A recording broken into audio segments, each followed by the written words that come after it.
السلام علیکم ورحمۃ اللہ وبرکاتہ۔ آج کا ٹاپک سجدے مکمل کرنے والوں کی کہانیاں۔ اللہ نامکمل نہیں چھوڑتا۔ جب انسان ہر طرف سے تھک جائے، جب دعائیں قبول ہوتی نظر نہ آئیں، جب حالات اپنی مرضی کے خلاف ہو جائیں، تب بھی اپنے رب کے سامنے سجدہ مت چھوڑیں، کیونکہ سجدہ صرف عبادت نہیں، اپنے رب پر مکمل بھروسے کا نام ہے۔ ہو سکتا ہے آج آپ کی زندگی میں بہت سی چیزیں نامکمل ہوں، کچھ دعائیں ابھی قبول نہ ہوئی ہوں، کچھ راستے ابھی بند ہوں، کچھ خواب ابھی ادھورے ہوں، لیکن یاد رکھیں اللہ کے سامنے کوئی کیا گیا کوئی بھی سجدہ بے معنی نہیں ہوتا۔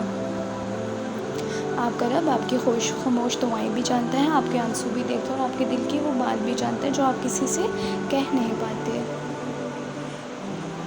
بس سجدے میں قائم رہیں، دعائیں کرتے رہیں، اللہ کی رحمت سے مایوس نہ ہو سکتا ہے آج راستے بند نظر آ رہے ہوں، مگر اللہ کے لیے کوئی راستہ بند نہیں ہوتا۔ بس اپنے رب پر یقین رکھیں، دعاؤں کو تھامے رکھیں اور صبر کے ساتھ انتظار کریں، کیونکہ اللہ جب بھی دیتا ہے تو ہماری سوچ سے بڑھ کر دیتا ہے۔ اگر آپ کو میری ویڈیو اچھی لگی ہو تو لائک، شیئر اور فالو کرنا نہ